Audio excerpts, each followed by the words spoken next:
അഭിലാഷ്, നമുക്കൊരു പ്രതീക്ഷ നൽകിയിരുന്നത് കഴിഞ്ഞ ദിവസം, അതായത് ഈ അപകടം നടന്നതിന് ശേഷം പ്രവർത്തനരഹിതമായിരുന്ന അർജുൻ്റെ ഫോണും ഒപ്പം ഫോൺ റിങ് ചെയ്തു കഴിഞ്ഞ ദിവസം ഇന്നലെ, ഒപ്പം ഈ ലോറിയുടെ എൻജിൻ ഓൺ ആവുന്നു. ഇതൊക്കെ ഒരു പ്രതീക്ഷ നൽകുന്ന ഘടകങ്ങളായിരുന്നു. ഇതും അതിനുശേഷം അതുമായി ബന്ധപ്പെട്ട് അത്തരത്തിലുള്ള എന്തെങ്കിലും ഒരു സൂചനകൾ അല്ലെങ്കിൽ എന്തെങ്കിലും ഒരു പ്രതീക്ഷ നൽകുന്ന കാര്യങ്ങൾ അവിടെ സംഭവിച്ചിട്ടുണ്ടായിരുന്നോ? ഈ ഇതുമായി ബന്ധപ്പെട്ട് ഈ ഒരു മണ്ണ് നീക്കം അല്ലെങ്കിൽ അവിടെ രക്ഷാപ്രവർത്തനം നടക്കുന്നവരുടെ ഭാഗത്തു നിന്ന് ലഭിക്കുന്ന വിവരങ്ങൾ എന്താണ്? ആ ഒരു എത്രത്തോളം പ്രതീക്ഷയുണ്ടെന്നാണ് പറയുന്നത്? ഇനി എത്രത്തോളം ദൂരം ഇനി മുന്നിലേക്ക് പോകേണ്ടതുണ്ട്? ഇത് തന്നെയാണ് പ്രധാന പ്രതീക്ഷ എന്ന് പറയുന്നത്. അർജുൻ്റെ ഫോൺ ഇന്നലെ രാവിലെയോട് കൂടി ഓണായിരുന്നു. കാരണം 3 ദിവസത്തിന് ശേഷം അർജുൻ്റെ ഫോൺ ഇന്നലെയാണ് ഓണാവുന്നത്. ഇത് ഫോൺ ഓണായത് തന്നെയാണ് അർജുൻ ജീവനോടെ ഈ മണ്ണിനടിയിലുണ്ട്, ബുദ്ധിമുട്ടില്ലാതെ അതിൽ മണ്ണിനടിയിലുണ്ട് എന്നുള്ള ഒരു അല്ലെങ്കിൽ ഒരു അനുമാനത്തിലേക്ക് എത്താൻ, ഒരു നിഗമനത്തിലേക്ക് എത്താൻ നമുക്ക് കഴിയുകയും ചെയ്യുന്നത്. പക്ഷേ ലോറി സ്റ്റാർട്ടായോ എന്നുള്ള കാര്യത്തിൽ ഇപ്പോഴും വ്യക്തതയില്ല. കാരണം ഈ ലോറി ഉടമയ്ക്ക് മറ്റ് പല ലോറികൾ കൂടിയുണ്ട്. അതുകൂടി പരിശോധനയ്ക്ക് അയച്ചിരുന്നു. GPS സംവിധാനത്തിൻ്റെ അതുമായി ബന്ധപ്പെട്ട് പരിശോധനയ്ക്ക് അയച്ചിരുന്നു. അത്തരത്തിൽ ഈ ലോറി തന്നെയാണോ എന്നുള്ള കാര്യത്തിൽ സംശയമുണ്ട്. ഏതായാലും അർജുൻ്റെ ഫോൺ ഇന്നലെ വർക്ക് ചെയ്തിട്ടുണ്ട്, റിങ് ചെയ്തിട്ടുണ്ട് എന്നാണ് നമ്മൾ അറിയാൻ കഴിയുന്നത്. അത്തരത്തിലാണെങ്കിൽ അർജുൻ ജീവനോടെ തന്നെ ഉണ്ട്, സുരക്ഷിതരായി ഈ മണ്ണിനടിയിലുണ്ട്.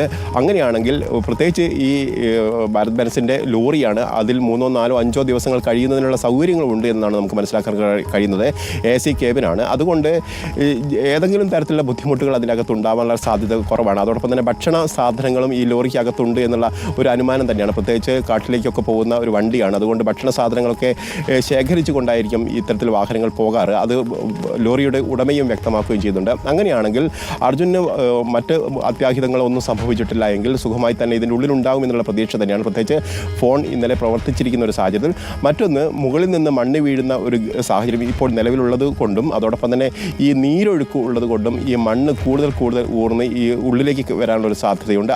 ആ പ്രശ്നം എത്രത്തോളം ഉണ്ട് എന്നുള്ളതാണ് ഇനി നമുക്ക് മനസ്സിലാക്കാനുള്ളത്. ഏതായാലും ഇപ്പോൾ ഇന്നലെ ഉത്തരമേഖല SP പറഞ്ഞത് പ്രകാരമാണെങ്കിൽ ഈ വാഹനത്തിൻ്റെ അടുത്തേക്ക് ദൗത്യ സംഘത്തിലെത്താൻ കഴിഞ്ഞിട്ടുണ്ട് എന്നതാണ്. അങ്ങനെയാണെങ്കിൽ ഇന്ന് രാവിലെ വളരെ പെട്ടെന്ന് തന്നെ അർജുൻ്റെ ഈ ട്രക്കും അർജുനെയും ഉടൻ തന്നെ രക്ഷപ്പെടുത്താൻ കഴിയുമെന്ന് തന്നെയാണ് നമ്മൾ കരുതുന്നത്. അത്തരത്തിലൊരു പ്രതീക്ഷയിൽ തന്നെയാണ് നമ്മളടക്കമുള്ള ആളുകൾ, കേരളമടക്കം ഒന്നടങ്കം ആഗ്രഹിക്കുകയും പ്രാർത്ഥിക്കുകയും ചെയ്യുന്നത്. അഭിലാഷ്, ഈ അർജുൻ്റെ ബന്ധുക്കൾ അവിടെ ഉണ്ടാവുമല്ലോ, അവർ ഇപ്പോൾ എവിടെയാണുള്ളത്? അവരുമായി ബന്ധപ്പെട്ടിരുന്നോ? അവർക്ക് എന്തൊക്കെ വിവരങ്ങളാണ് ലഭ്യമാകുന്നത്?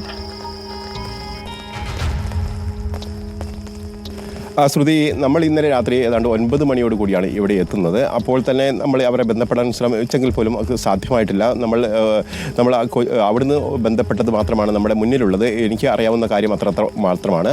ഏതായാലും രാവിലെ മുതൽ അവരെ ബന്ധപ്പെടാൻ ഉള്ള ശ്രമം നമ്മൾ നടത്തും. ഏതായാലും അവർ നിരന്തരം ആക്ഷേപങ്ങൾ ഉന്നയിക്കുന്നുണ്ട്. കാരണം ആദ്യത്തെ 3 ദിവസങ്ങൾ നാമമാത്രമായ പരിശോധനകളും തെരച്ചിലുകളും മാത്രമാണ് നടന്നത്. സർക്കാരിൻ്റെ നിന്ന് അത്തരത്തിലൊരു പരിശോധനയോ ഒരു മുന്നൊരുക്കമോ ഉണ്ടായിരുന്നില്ല എന്നുള്ള കാര്യം കൂടി പറയുന്നു. റോഡിലെ മണ്ണ് നീക്കം ചെയ്യാനല്ല അവർ ശ്രമിച്ചത്. അതോടൊപ്പം തന്നെ അർജുനെ രക്ഷപ്പെടുത്താനല്ല ശ്രമിച്ചത്. റോഡിലെ ഗതാഗതം പുനഃസ്ഥാപിക്കാനുള്ള ശ്രമമായിരുന്നു പോലീസിൻ്റെ അല്ലെങ്കിൽ ഇവിടുത്തെ രക്ഷാദൗത്യത്തിൻ്റെ ഭാഗമായിട്ടുണ്ടായത് എന്നുള്ള ഒരു ആരോപണം അവർ ഉന്നയിക്കുന്നുണ്ട്. ഏതായാലും അത്തരത്തിലുള്ള ആരോപണങ്ങൾ നിലനിൽക്കെ തന്നെയാണ് ഈ രക്ഷാദൗത്യം പുരോഗമിക്കുന്നത്. ഇന്നലെ കാര്യക്ഷമമായ രക്ഷാദൗത്യം തന്നെയായിരുന്നു നടന്നത് എന്ന് വേണം പറയാൻ. കാരണം വലിയ സമ്മർദ്ദങ്ങൾക്കൊടുവിലാണെങ്കിൽ പോലും അത്തരത്തിലൊരു രക്ഷാദൗത്യത്തിലേക്ക് പോയിരിക്കുന്നു. പ്രത്യേകിച്ച് ഇത്തരമൊരു ടെറൈനിലുള്ള അപകടം നടക്കുമ്പോൾ അത്ര പെട്ടെന്ന് ഈ രക്ഷാദൗത്യം മുന്നോട്ട് കൊണ്ടുപോകുക എന്നുള്ളത് ഭൂമിശാസ്ത്രപരമായി തന്നെ വലിയ ബുദ്ധിമുട്ടുണ്ട്. അത്തരത്തിലൊരു പ്രദേശത്ത് കൂടിയാണ്. അതിനൊപ്പമാണ് ഈ കനത്ത മഴ കൂടി പെയ്യുന്നത്.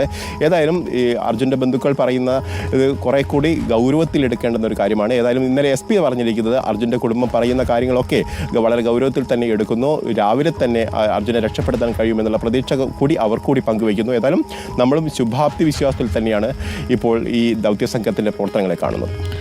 അഭിലാഷ്, ആദ്യഘട്ടത്തിൽ ഈ പറഞ്ഞവരെ ഒരു ഒച്ചിഴയുന്ന പോലെയായിരുന്നു ആ ഒരു രക്ഷാപ്രവർത്തനം നടന്നിരുന്നത്. പിന്നീടുണ്ടായിരുന്ന ഇടപെടൽ തന്നെയാണ് അത് വേഗത്തിലാക്കുകയും ചെയ്തിരുന്നത്. എനിക്ക് തോന്നുന്നു ഈ ഷിരൂരിൽ 500 മീറ്ററോളം ഉയരത്തിൽ നിന്നാണ് റോഡിലേക്ക് ഈ കുന്ന് ഇടുങ്ങി വീണത്. ഒപ്പം ഈ 300 മീറ്ററോളം വീതിയിൽ മണ്ണിടുങ്ങിയ സ്ഥലത്ത് ഒരു 3 മണ്ണുമാന്തി യന്ത്രം മാത്രം ഉപയോഗിച്ചുകൊണ്ടായിരുന്നു രക്ഷാപ്രവർത്തനം ആദ്യഘട്ടത്തിൽ നടന്നിരുന്നത്.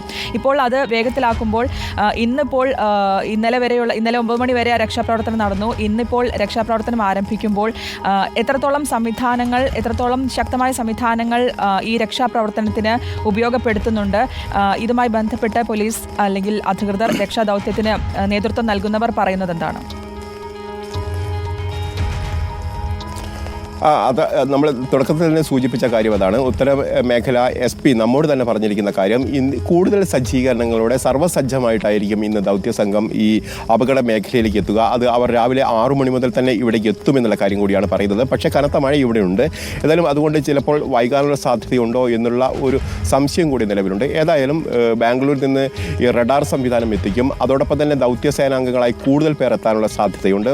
ഫയർഫോഴ്സിൻ്റെയും അതോടൊപ്പം തന്നെ മറ്റ് മറ്റ് ഫോഴ്സുകളുടെയും ഒക്കെ ആളുകൾ ഇവിടെ എത്തുമെന്ന് തന്നെയാണ് നമുക്ക് മനസ്സിലാക്കാൻ കഴിയുന്നത്. അങ്ങനെയാണെങ്കിൽ ഇന്ന് 2 ഭാഗത്തും മണ്ണ് നീക്കം ചെയ്യാനുള്ള പ്രവർത്തനങ്ങൾ, ഇന്നലെയും 2 ഭാഗത്തും മണ്ണ് നീക്കം ചെയ്യാനുള്ള പ്രവർത്തനം നടത്തിയിരുന്നു. ഇന്ന് കുറച്ചുകൂടി ത്വരിതപ്പെടുത്തിക്കൊണ്ടുള്ള ഒരു മണ്ണ് നീക്കലായിരിക്കും 2 ഭാഗത്തും നടക്കുക എന്നാണ് മനസ്സിലാക്കാൻ കഴിയുന്നത്. അതോടൊപ്പം തന്നെ ഈ പുഴയിൽ ഒരുപക്ഷെ ഒരു പ്രാവശ്യം കൂടി പരിശോധനയ്ക്കുള്ള സാഹചര്യമുണ്ടോ എന്നുള്ള കാര്യം കൂടി നോക്കുന്നുണ്ട്. ഏതായാലും വാഹനം കണ്ടെത്തി എന്ന് ഇന്നലെ SP പറഞ്ഞിരിക്കുന്ന ഒരു സാഹചര്യത്തിൽ, അല്ലെങ്കിൽ ആ വാഹനത്തിൽ അടുത്തേക്ക് എത്താൻ കഴിഞ്ഞു എന്ന് അദ്ദേഹം പറഞ്ഞിരിക്കുന്ന ഒരു സാഹചര്യത്തിൽ ഈ മണ്ണിനടിയിൽ തന്നെ ഈ ട്രക്കുണ്ട്. അങ്ങനെയാണെങ്കിൽ അവിടേക്ക് എത്താനുള്ള ഒരു സാധ്യത തന്നെയാണ് ഇപ്പോൾ കാണുന്നത്. അതായത് പെട്ടെന്ന് തന്നെ രാവിലെ തന്നെ കൂടുതൽ മണ്ണുമാന്തി യന്ത്രം, ഇന്നലെ 8 മണ്ണുമാന്തി യന്ത്രങ്ങളാണ് നേരത്തെ സൂചിപ്പിച്ചു. കൂടുതൽ മണ്ണുമാന്തി യന്ത്രങ്ങളൊക്കെ എത്തിച്ച് യന്ത്ര സംവിധാനത്തോടുകൂടി മണ്ണ് നീക്കാൻ ചെയ്യാൻ കഴിയുന്ന ഒരു ഭൂപ്രകൃതിയല്ല ഇവിടെ എന്നുള്ളത്. അത് ക്ഷമയോടെ ചെയ്യേണ്ടുന്ന ഒരു പ്രശ്നമാണ്. അങ്ങനെ സൂക്ഷ്മമായി ചെയ്യേണ്ടുന്ന ഒരു പ്രശ്നമാകുമ്പോൾ അത് എത്രത്തോളം കൂടുതൽ യന്ത്ര സംവിധാനങ്ങൾ ഉപയോഗിച്ചുകൊണ്ട് ചെയ്യാൻ കഴിയുമെന്നുള്ള കാര്യത്തിൽ സംശയമുണ്ട്. ഒരു പക്ഷേ ഇന്നലെ ഉള്ള യന്ത്ര സംവിധാനങ്ങളുടെ സഹായത്തോടു കൂടിയായിരിക്കും ഇന്നും അത് പുനരാരംഭിക്കാൻ കഴിയുക എന്നാണ് മനസ്സിലാക്കാൻ കഴിയുന്നത്. കൂടുതൽ സംവിധാനം എത്തിച്ചാൽ കൂടുതൽ അപകടം ഉണ്ടാകുമോ എന്നുള്ള സംശയം, ഒരാശങ്ക ഈ ദൗത്യസംഘത്തിൻ്റെ ഭാഗത്തുമുണ്ട്. അതുകൊണ്ട് തന്നെ അതൊക്കെ പരിഗണിച്ചുകൊണ്ട് പ്രത്യേകിച്ച് ദൗത്യസംഘങ്ങളുടെ ഒക്കെ സുരക്ഷയൊക്കെ പ്രധാനപ്പെട്ട വിഷയം തന്നെയാണ്. അപ്പോൾ ഈ മുകളിൽ നിന്ന് നേരത്തെ സൂചിപ്പിച്ച പോലെ വളരെ ഉയരത്തിൽ നിന്ന് മണ്ണ് ഇടിഞ്ഞ് വീഴുന്ന ഒരു സാഹചര്യത്തിൽ, നീർച്ചാലുകളുള്ള സാഹചര്യത്തിൽ, കൂടുതൽ സ്ഥലത്തേക്ക് മണ്ണിടിച്ചിൽ വ്യാപിക്കാനുള്ള ഒരു സാഹചര്യത്തിൽ ഇതൊക്കെ നിലനിൽക്കുമ്പോൾ, ഈ പ്രതിസന്ധികളൊക്കെ നിലനിൽക്കുമ്പോൾ അതിനെ തരണം ചെയ്തുകൊണ്ട് എങ്ങനെ അർജുൻ്റെ ജീവൻ രക്ഷിക്കാം എന്നുള്ള ശ്രമം തന്നെയായിരിക്കും. അത് തന്നെയായിരിക്കും മുൻതൂക്കം നൽകിക്കൊണ്ട് ഒരു പക്ഷേ പെട്ടെന്ന് തന്നെ മണ്ണ് നീക്കാനുള്ള ശ്രമങ്ങൾ ഒരു ഭാഗത്തുനിന്ന്, ഇപ്പോൾ ആ ഭാഗത്ത് കൂടിയാണ് എത്തിയിരിക്കുന്നത്, ഒരു ഭാഗത്തുനിന്ന് നടക്കാനുള്ള ശ്രമങ്ങളായിരിക്കും ഇപ്പോൾ രാവിലെ നടക്കുക എന്നാണ് മനസ്സിലാക്കാൻ കഴിയുന്നത്. അപ്പോഴും നേരത്തെ സൂചിപ്പിച്ചതുപോലെ തന്നെ മഴ വെല്ലുവിളിയായി ഉയർന്നിരിക്കുന്നു. റെഡ് അലേർട്ട് അടക്കമുള്ള മഴ മുന്നറിയിപ്പുകളുണ്ട്. അതുകൊണ്ട് തന്നെ കൂടുതൽ ശക്തമായ മഴ ഉണ്ടാകുമോ എന്നുള്ള ആശങ്കയുണ്ട്. ഇന്ന് രാവിലെ മുതൽ തന്നെ മഴ പെയ്യുന്നുണ്ട്. ഈ മഴയൊക്കെ മറികടന്നുകൊണ്ട്, പ്രതികൂല സാഹചര്യങ്ങളൊക്കെ മറികടന്നുകൊണ്ട് വേണം ഈ ദൗത്യസംഘത്തിന് മുന്നോട്ട് പോകാൻ എന്നുള്ളതാണ് വസ്തുത. അതുതന്നെയാണ്, റെഡ് അലേർട്ട് ഉണ്ട് എന്നുള്ളതാണ്. മഴ കനക്കുമ്പോൾ അത് ആശങ്കയുണ്ട്. പക്ഷേ അപ്പോഴും പ്രതീക്ഷയോടെ മുന്നിൽ നിൽക്കുന്നു എന്നുള്ളത്. ഈ രക്ഷാദൗത്യത്തിന് പ്രതികൂല കാലാവസ്ഥ തിരിച്ചടിയാകുമ്പോൾ ഇന്നിപ്പോൾ മഴ പെയ്യാനുള്ള ഒരു സാഹചര്യമുണ്ട്. ഒപ്പം ഈ പ്രദേശത്ത് വീണ്ടും മണ്ണിടിച്ചിലിനൊരു സാധ്യത എന്നുകൂടി റിപ്പോർട്ട് ചെയ്യപ്പെടുന്നുണ്ട്. ഇവിടെ ഈ തെരച്ചിലിന് NDRFിൻ്റെയും നേവിയുടെ നേതൃത്വത്തിലുള്ള തെരച്ചിലാണല്ലോ നടക്കുന്നത്. ഒപ്പം ഇന്ന് ആരൊക്കെയായിരിക്കും ഈ ഒരു ഘട്ടത്തിൽ രക്ഷാപ്രവർത്തനത്തിന് പ്രധാനമായിട്ടും ഉണ്ടാവുക? ഒരു സംയുക്തമായിട്ടുള്ള ഒരു തെരച്ചിൽ തന്നെയല്ലേ ഉണ്ടാകുന്നത്? തീർച്ചയായിട്ടും സംയുക്തമായുള്ള ഒരു പരിശോധന തന്നെയാണ് നടക്കുന്നത്. പോലീസിൻ്റെയും അതോടൊപ്പം തന്നെ ഫയർഫോഴ്സിൻ്റെയും അർദ്ധസൈനിക വിഭാഗങ്ങളുടെയും അതോടൊപ്പം തന്നെ ഈ ദുരന്ത നിവാരണ സേനയുടെയും നേതൃത്വത്തിൽ തന്നെയാണ് പരിശോധനകൾ തെരച്ചിൽ നടക്കുന്നത്. ആ നിലയിൽ തന്നെയുള്ള ഈ ഓരോ സംഘങ്ങൾക്കൊപ്പം കൂടുതൽ ആളുകളെ, സേനാംഗങ്ങളെ എത്തിച്ചുകൊണ്ട് വിപുലമായ ഒരു പ്രവർത്തനങ്ങളിലേക്കായിരിക്കും ഇന്ന് പോവുക എന്നാണ് ഇന്നലെ തന്നെ SP പറഞ്ഞിരിക്കുന്നത്. അത് തന്നെയാണ് പ്രതീക്ഷ നൽകുന്ന കാര്യം. കാരണം കൂടുതൽ യന്ത്രസാമഗ്രികൾ എത്തിക്കാൻ കഴിയുമെന്ന് നമുക്കറിയില്ല. കാരണം നേരെ സൂചിപ്പിച്ച പോലെ പ്രതികൂല സാഹചര്യമുണ്ട്. എങ്കിൽ പോലും കൂടുതൽ സംവിധാനങ്ങൾ എത്തിക്കുക, അതായത് റഡാർ സംവിധാനങ്ങൾ അടക്കം എത്തിക്കുമ്പോൾ ഇതിൻ്റെ കൃത്യമായ ലൊക്കേഷൻ പെട്ടെന്ന് തന്നെ സ്കെച്ച് ചെയ്യാൻ കഴിയും. അങ്ങനെയാണെങ്കിൽ ആ പ്രദേശത്തേക്ക് പെട്ടെന്ന് എത്തിച്ചേരാനുള്ള ഒരു ശ്രമം തന്നെയായിരിക്കും. അതിന് കൂടുതൽ ആൾബലം വേണം. അത്തരത്തിൽ ആൾബലം സേനാംഗങ്ങൾ എത്തുന്നതോടുകൂടി ഉണ്ടാവും. അത്തരത്തിൽ സൂക്ഷ്മമായ ഇടപെടലോടുകൂടെ വളരെ പെട്ടെന്ന് കൃത്യമായി കാര്യക്ഷമമായി പ്രവർത്തിക്കാൻ കഴിയുമോ എന്നുള്ളതായിരിക്കും ഇന്ന് പ്രധാനമായി നോക്കുക. അതോടൊപ്പം തന്നെ സാങ്കേതിക വിദ്യയുടെ സഹായം ഈ തെരച്ചിലിന് കൂടുതൽ ഗുണം പകരുകയും ചെയ്യും. അത്തരത്തിലുള്ള സാങ്കേതിക വിദ്യയുള്ള ഉപകരണങ്ങൾ എത്തിച്ചുകൊണ്ടായിരിക്കും ഇത്തരത്തിലൊരു പരിശോധന നടക്കുക എന്നാണ് ഇന്നലെ തന്നെ വ്യക്തമാക്കുകയും ചെയ്തിരിക്കുന്നത്. ആ പരിശോധന നടക്കുകയാണെങ്കിൽ വളരെ പെട്ടെന്ന് തന്നെ ഒരുപക്ഷെ രാവിലെയോടുകൂടി തന്നെ അർജുനെ ഈ ട്രക്കിനെ പുറത്തെത്തിക്കാൻ കഴിയും എന്ന് തന്നെയാണ് നമ്മൾ കരുതുന്നത്. അങ്ങനെ അർജുനെ പുറത്തെത്തിച്ചു കഴിഞ്ഞാൽ അദ്ദേഹത്തിൻ്റെ ആരോഗ്യം സംരക്ഷിക്കാനുള്ള എല്ലാ ശ്രമങ്ങളും അതിന് ഭാഗമായിട്ടുള്ള മെഡിക്കൽ സംഘങ്ങളടക്കം ഇവിടെ ഉണ്ടാകും. ഉടൻ തന്നെ ആശുപത്രിയിലേക്ക് മാറ്റാനുള്ള സംവിധാനങ്ങളടക്കം ഇവിടെ ഒരുക്കുകയും ചെയ്തിട്ടുണ്ട്. ഏതായാലും അത്തരത്തിലുള്ള സജ്ജീകരണങ്ങളും സംവിധാനങ്ങളും ഒക്കെ പൂർണ്ണ സജ്ജമാണ്. അതോടൊപ്പം ഈ മണ്ണുമാന്തി യന്ത്രം ഉപയോഗിച്ച് വളരെ പെട്ടെന്ന് തന്നെ മണ്ണ് നീക്കം ചെയ്യാനുള്ള ശ്രമങ്ങളും ഒരു ഭാഗത്ത് നടക്കും. അതോടൊപ്പം തന്നെ മറ്റ് സംവിധാനങ്ങളുടെ പൂർണ്ണമായ കാര്യക്ഷമതയും ഉറപ്പുവരുത്തിക്കൊണ്ടുള്ള ഒരു തെരച്ചിലായിരിക്കും രാവിലെ മുതൽ ഉണ്ടാവുക.